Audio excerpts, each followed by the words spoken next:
সত্যি এই বছর আমাদের কৃষ্ণনগরে ঠাকুর মুখ তুলে চেয়েছেন। হ্যাঁ মহারাজ, ধান একেবারে পরিপূর্ণ হয়েছে। তা কবে ধান কাটা হবে পুটির বাবা?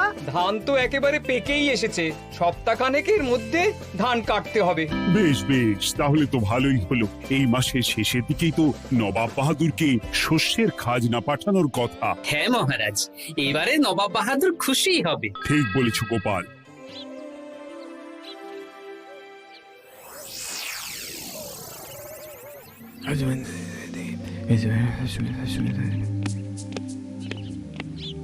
প্রণাম খাম্বাজরাজ। ওই তো কৃষ্ণনগরের মন্ত্রী চলে এসেছে। ও, এর কথাই তুমি বলেছিলে? হ্যাঁ, ওই রাজ্যের সব খবরাখবর আমায় দেয়। ইনি কে? ইনি হলেন জমিদার কেশকান্ত বর্মন, আমার রাজ্যেরই দক্ষিণ পশ্চিম গ্রামের জমিদার, আমার প্রিয় বন্ধু। নামটা বেশ অন্যরকম, কেশকান্ত। আসলে ওদের বংশ পরম্পরায় সকলের উন্নত ঘন কেশ আছে, তাই ওদের পরিবারের সবারও নামে একটা করে কেশ আছে। আমি খাম্বাজ রাজের সৌমিত্র এবং সুপরামর্শদাতা। কিছুদিন আগে আমার মাথায় খুব খুশকি হচ্ছিল, মাথার চুল পাতলা হয়ে আসছিল। কিন্তু আমার পরামর্শে একটা তেল মাখতেই মহারাজের মাথার চুল এখন ঘন হয়ে উঠেছে, আর কোনো সমস্যা নেই। বাবা বাবা, ভালো ভালো ভালো। এবার তাহলে কাজের কথাটা বলে দিন। এবারে তো শুনলাম তোমাদের রাজ্যে অনেক ধান উৎপাদন হয়েছে, তাই স্বাভাবিকভাবে নবাব বাহাদুরের কাছে রাজস্ব অনেক বেশি দেবে, কি তাই তো? হ্যাঁ, এবারে রাজস্ব দানে কৃষ্ণনগরই প্রথম হবে। না, তা হবে না। নবাবের কাছে অত ধান পৌঁছবে না, এমনকি কৃষ্ণচন্দ্রের কাছেই চাষিরা বেশি ধান রাজস্ব দিতে পারবে না। সেটা কি করে হয়? পাকা ধানে মই দিতে হবে। বললাম না, ও আমার সুপরামর্শদাতা। হ্যাঁ, আমার মন্ত্রীকে বাণিজ্যের কাজে বাইরে পাঠিয়েছি কিছুদিন, তাই কেশকান্ত মাঝে মধ্যেই আমার কাছে আসে, গল্পগুজব করে আর সুপরামর্শ দেয়। কিন্তু আমি কি করব? তুমি রাতের অন্ধকারে চাষিদের ধান জমিতে পাকা ধানে মই দিয়ে দাও, এমন ভাবে কাজটা করবে যাতে কাক পক্ষী কেউ টের না পায়। আর তাতে আমার লাভ? প্রত্যেক বছর নবাব রাজস্ব দানে বিজয়ীকে 3000 মোহর দেয়, আমি তোমাকে তার থেকে 1000 মোহর উপহার দেব। 1000 মোহর? হ্যাঁ হ্যাঁ, যাও যাও যাও, কাজটা শুরু করে দাও। আচ্ছা।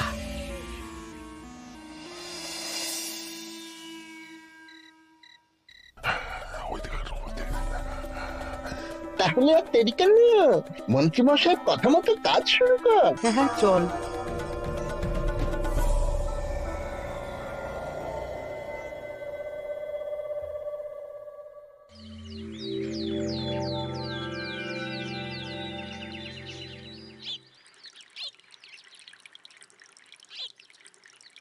এবারে তো চাষাবাদ বেশ ভালোই হয়েছে। আশা করি নবাব বাহাদুরের কাছ থেকে এবারে আমরাই পুরস্কার পাবো। হ্যাঁ মহারাজ, সারা বাংলায় কৃষ্ণনগরের মতো উৎপাদন এই বছরে কোথাও হয়নি। সর্বনাশ হয়ে গেছে মহারাজ, সর্বনাশ হয়ে গেছে। কি সর্বনাশ হয়েছে গো পুটির বাবা? গতকাল রাতে আমাদের সব জমির পাকা ধানে মই দিয়ে দিয়েছে। সে কি? এবার আমরা কি করব মহারাজ? কাদের কাদের জমিতে হয়েছে এসব? যেই জমিতে তাকাবেন সেই জমিতেই এই কাণ্ড, ধান ঝরে সব মাটিতে পড়ে আছে। এবার আমরা কি করব? হায় হায় হায়, এবার আমাদের রাজ্যের কি হবে? নবাব বাহাদুরকে তো জবাব দিতে পারবো না। বড় বিপদ হয়ে গেল, রাজ্যে গ্রহের প্রকোপ নেমে এলো। ও, আর কদিন পরেই আমার টেকে আসবে 1000 মোহর। ঠিক আছে, তোমরা সবাই এখন বাড়ি যাও। না, আমার মন মেজাজ ভালো নেই।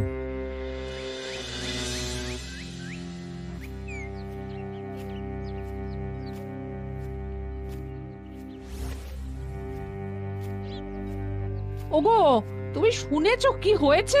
পুটির মা হাউ হাউ করে কাঁদছিল গো। হ্যাঁ গিন্নি, পুটির বাবা কয়েকজন চাষি ভাইদের নিয়ে রাজসভায় এসেছিল। শুনলাম রাতারাতি কে বা কারা চাষ জমিতে পাকা ধানে মই দিয়েছে। কত বড় সর্বনাশ হয়ে গেল বলো, কি হবে গো? কি যে হবে ভগবান জানে। বলি তুমি পারলে না পুটিদের একটু সাহায্য করো। হ্যাঁ, আমি মনে মনে ভেবেই রেখেছি বুঝলে, এবার বেতন পেলে পুটিদের বাড়িতে মাসোহারার জিনিসপত্র দিয়ে আসবো। নবাব বাহাদুরের কাছে মহারাজ খাজনা কিভাবে দেবেন? সেটাই তো বুঝতে পারছি না। আপনি এত চিন্তা করবেন না। রাজবাড়ির ভাড়ার থেকে আপাতত কিছু বস্তা ধান পাঠানোর ব্যবস্থা করুন। তারপর নবাব বাহাদুরের কাছে গিয়ে বলবেন, আস্তে আস্তে সব দিয়ে দেবেন মহারাজ। তাই করতে হবে, তাছাড়া তো আর অন্য কোনো উপায় দেখতে পাচ্ছি না। কিন্তু এবারে আর আমাদের মান রক্ষা হবে না। দেখি 2-1 দিনের মধ্যেই যতটা সম্ভব ভাড়া থেকে ধান পাঠানোর ব্যবস্থা করব।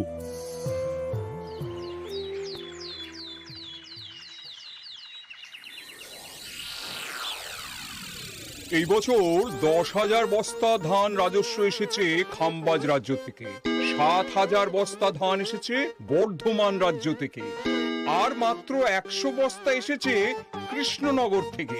তাই এবছরের বিজয়ী রাজ্য হচ্ছে খাম্বাজ রাজ্য। খাম্বাজ রাজ্যের রাজার হাতে 3,000 মোহর উপহার হিসেবে তুলে দিচ্ছেন। আর কৃষ্ণচন্দ্র, তোমার রাজ্যের এরকম হাল কেন?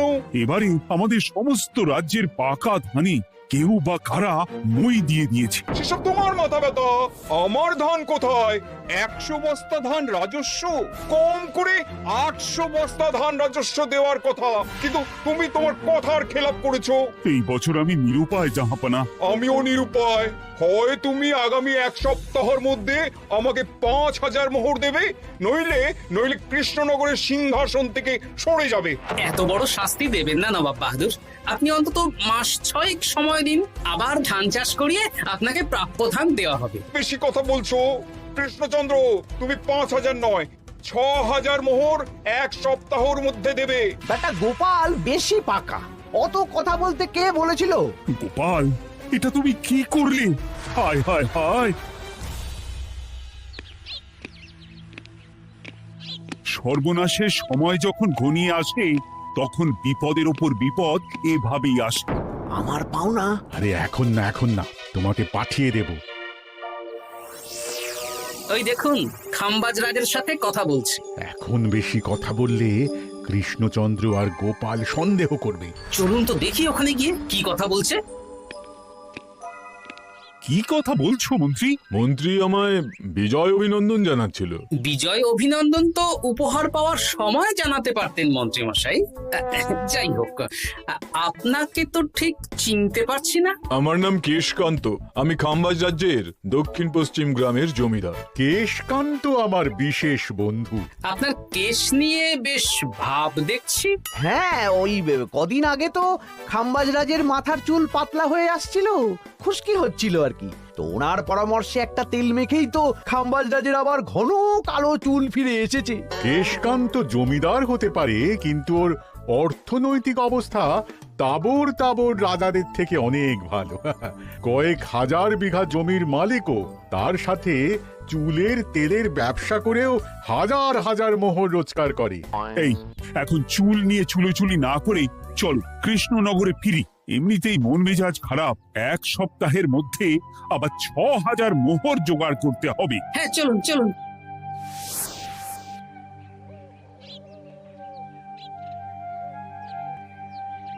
আচ্ছা মন্ত্রীমশাই, আপনি এই কেশকান্ত জমিদারের ব্যাপারে এত কিছু জানলেন কি করে? ওনার সাথে তো আমাদের আজই প্রথম দেখা। হাওয়ায় কত খবরই ভেসে আসে, সেরকম আমার কানেও এসেছিল। সব বাদ দাও। গোপাল, মন্ত্রী, দুজনেই ভাবনা চিন্তা করো কিভাবে 6,000 মোহর জোগাড় হবে। পাকা ধানে মই পড়লো, এখন আবার এত বড় বোঝা। আমার কাছেও মহারাজ বেশি অর্থ নেই, সব মিলিয়ে মিশিয়ে ওই 150 থেকে 200 মোহর মতো আছে বাড়িতে। যদি বেশি থাকতো আমি আপনাকে নিশ্চয়ই সাহায্য করতাম মহারাজ। তাও করতেন কিনা সন্দেহ। তুমি চুপ করো। মন্ত্রীমশাই ওই লোকটাকে জানলো কি করে? এই লোকটাকে তো আগে দেখারই কথা না। না, ব্যাপারটা নিয়ে ভাবতে হবে। চলুন চলুন।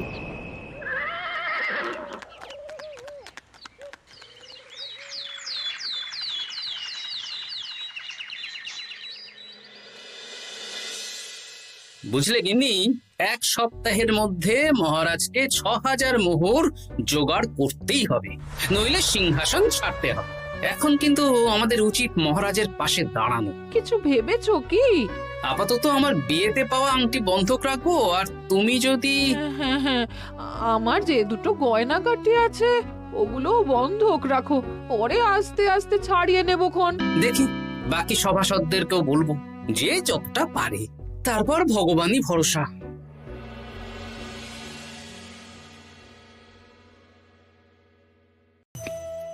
আপনি এত চিন্তা করবেন না মহারাজ। চিন্তা না করে কি আর কোনো উপায় আছে? সিন্ধুকে যা আছে তা দিয়ে 3000 মোহর হয়ে যাবে, কিন্তু তারপর আর কি করব? এবার কি নিরুপায় হয়ে জায়গা জমি বিক্রি করতে হবে? কিছু একটা করতেই হবে।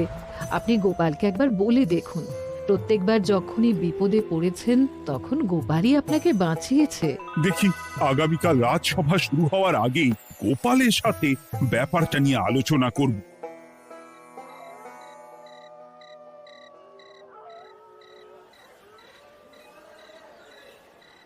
এই যে শেখরা, কি করছো? এই তো, বলুন। শোনো, আমার গিন্নির জন্য একটা হীরের হার বানাতে হবে, ওই 1000 মোহরের মধ্যে। 1000 মোহরে তো হীরের নাক, কান, গলা, হাত, পা সব গয়না, এই সব গয়না হয়ে যাবে মন্ত্রী মশাই। তাহলে বানাও, এই নাও 1000 মোহর। ওরে বাবা, মন্ত্রী মশাই 1000 মোহর! এই মন্দার বাজারে এত মোহর কোথায় পেলেন? গতকালই তো বললেন আপনার কাছে 150 থেকে 200টা আছে। সে যেখান থেকেই পাই তাতে তোমার কি? না, আমার কিছু না। শেখরা, আমি কয়েকটা গয়না বন্ধক রাখবো। দেখি কি আছে। এই সব মিলিয়ে এতে আমি 15 মোহর দিতে পারবো। বেশ, তাই দাও। আমি ধীরে ধীরে শোধ করে গয়নাগুলো ছাড়িয়ে নেব। হ্যাঁ,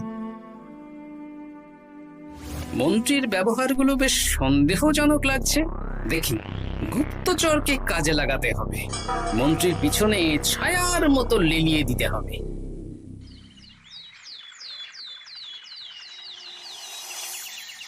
মহারাজ, আমি চেষ্টা করছি আপনার এই মোহর কিভাবে জোগাড় করা যায়, আপ্রাণ চেষ্টা করছি। দেখো, বা আমি 3000 মোহর পারবো, কিন্তু তার বেশি হলে জায়গা জমি বেচতে হবে, হাতে যে বেশি দিন সময়ও নেই। আচ্ছা মহারাজ, দেখছি। তবে মন্ত্রী মশাই চাইলেই আপনাকে 1000 মোহর দিয়ে সাহায্য করতে পারতেন, কিন্তু উনি তা না দিয়ে ওনার গিন্নির গয়না বানাচ্ছেন, হীরের গয়না। দেখি, মন্ত্রী তো কালকেই বলল ওর কাছে 150 থেকে 200 মোহর আছে মাত্র। 1000 মোহর কোথা থেকে পেল? সে উনিই জানেন, তবে তার খবর খুব তাড়াতাড়ি আশা করি পেয়ে যাব মহারাজ।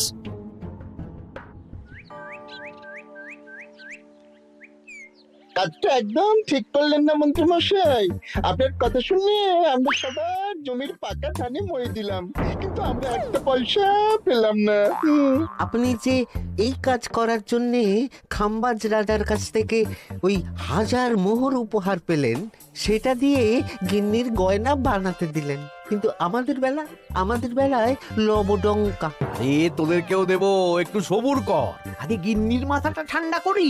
না না, আমাদের এক্ষুনি চাই। আরে এক্ষুনি কি করে দেবো, আমার হাত খালি। আচ্ছা আচ্ছা, ঠিক আছে, এই নে 2 মোহর ধর, 2 ভাই ভাগ করে নে, পরে আরো দেবো। এটা কিন্তু ঠিক না। এসব আলোচনা খোলামেলা জায়গায় করা উচিত না। উফ, পরে তোদের সাথে কথা বলবো, এখন যেতে দে, বাজার করব, তারপর আবার রাজসভা আছে।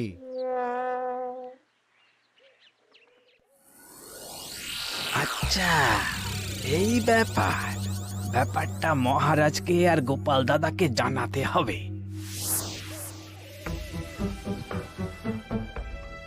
গোপাল দাদা, মহারাজ আসল খবর পেয়ে গেছি। কি খবর? আমি একটু আগে শুনলাম।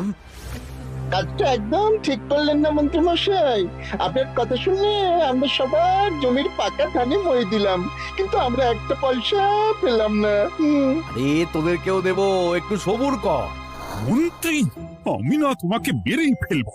মহারাজ, মন্ত্রী মশাই এখানে গৌণ, উনি অর্থের লোভে এসব করেছেন, আর ওনাকে দিয়ে করিয়েছেন খাম্বাজ রাজ। হ্যাঁ, যাতে এবারে বিজয়ী হতে পারেন। তাই আপনি এই খবর 5 কান করবেন না মহারাজ। আমি খাম্বাজ রাজ আর ওই কেশকান্তর কাছ থেকে ক্ষতিপূরণ ঠিক আদায় করে আনব। কিন্তু কিভাবে? শুনুন তাহলে।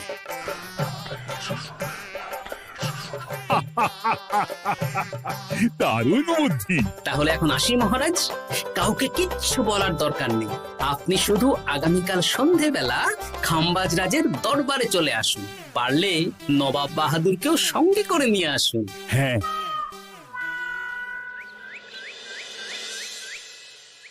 প্রণাম খাম্বাজ রাজ। কে আপনি? আমি হতাশ রঞ্জন, পশ্চিমে থাকি। কি চাই বলুন? কিছু চাই না, তবে একটা কথা শুনলাম তাই বলতে এলাম। কি কথা? আমি শুনলাম মহারাজ আপনার মাথার চুলগুলো সব নকল। আমার এত সুন্দর চুল সব নকল? ফাজলামো হচ্ছে। আমি যদি প্রমাণ করে দিই আপনার চুল নকল, তাহলে কি? তাহলে আপনি আমাকে 100 মোহর দেবেন, আর প্রমাণ না করতে পারলে আমি আপনাকে 100 মোহর দেব। বেশ, দেখো, এক্ষুনি দেখো, আমারই তো 100 মোহর লাভ হবে।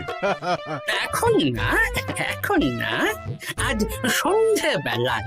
বেশ বেশ, তখনই এসো। এবারে জমিদার কেশকান্তর বাড়ি যেতে হবে।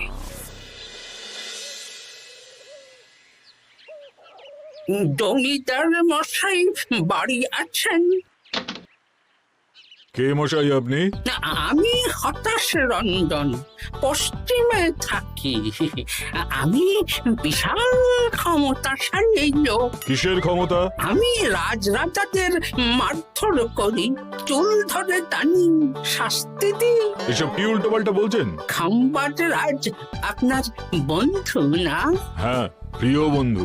ওনাকেও আমি আপনার সামনে চুল ধরে টানবো, কিন্তু উনি কিচ্ছু করতে পারবেন না।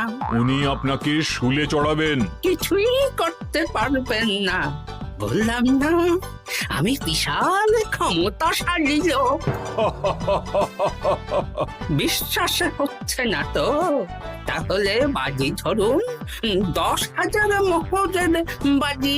10,000 মোহরের বাজি? হ্যাঁ, আজ আমি খাম্বাজ রাজের রাজবাড়ি যাব, আর আমার শক্তি প্রদর্শন করব, ওনার চুল ধরে টানা হেঁচড়া করব, ওনাকে আহত করব, কিন্তু উনি আমাকে কিছুই করতে পারবেন না। বেশ রাজি, বাজি 10,100 মোহর দিতে পারবেন তো? হ্যাঁ, আমি বাজি হারলে আপনাকে দেব 10,100 মোহর। দরকার হলে ওই কাগজে কলমে লিখিত পরিত করে নিন। বেশ, তাহলে তাই হোক। কিন্তু হ্যাঁ, একটা কথা, আমি শক্তি প্রদর্শন করার আগে থেকে প্রক্রিয়া চলাকালীন সময় পর্যন্ত আপনি খাম্বাজ রাজের সাথে কোনো কথা বলতে পারবেন না। বেশ বেশ।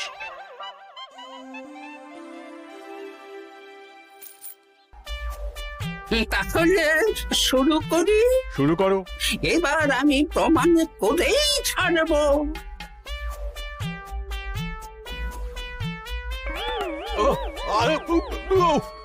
লাগছে লাগছে, বাবারে, লাগছে এই সেরেছে। লাগছে, এ তো সত্যি সত্যি চুল ধরে টানছে।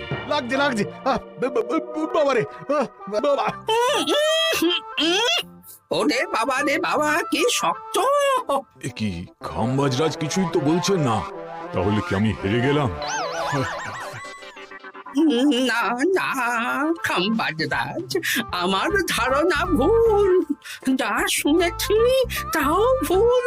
এবার বিশ্বাস হলো তো? দাও দাও, এবারে 100 মোহর দাও। দিন কেশকান্ত মশাই, আমাকে 10,100 মোহর দিন। এ কি, ও তোমাকে 10,100 মোহর কেন দেবে? ওনার সাথেও তো বাজি ধরেছিলাম। কি বাজি? আপনার এখান থেকে বেরিয়ে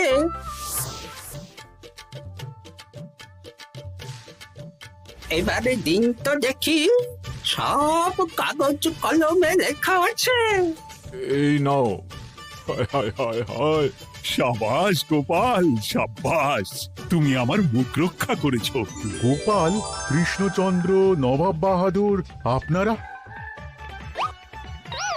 হ্যাঁ, আমি গোপাল। এটা ছাড়া আর কোনো উপায় ছিল না খাম্বাজরাজ। আপনি আমাদের মন্ত্রীর মাথা খেয়ে যে জঘন্য কাজটা করিয়েছেন সেটা তো আর প্রমাণ করতে পারতাম না, তাই ছলে বলে কৌশলে আপনার প্রিয় বন্ধুর কাছ থেকে আদায় করে নিলাম। হ্যাঁ নয়, হ্যাঁ।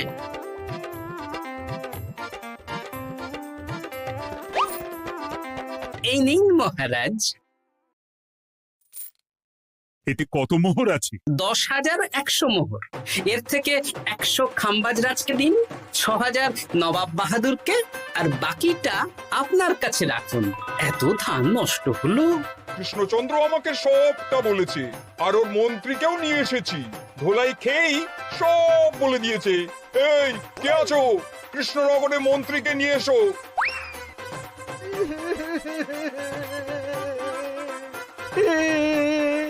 মার খেয়ে আমি সব বলে দিয়েছি খাম্বাজরাজ। উদ্ধার করে তো জাহাপানা, আমাকে ক্ষমা করে দিন। এর কোনো ক্ষমা নেই। তোমাকে আমি কারাগারে বন্দি করব। হায় হায় হায়,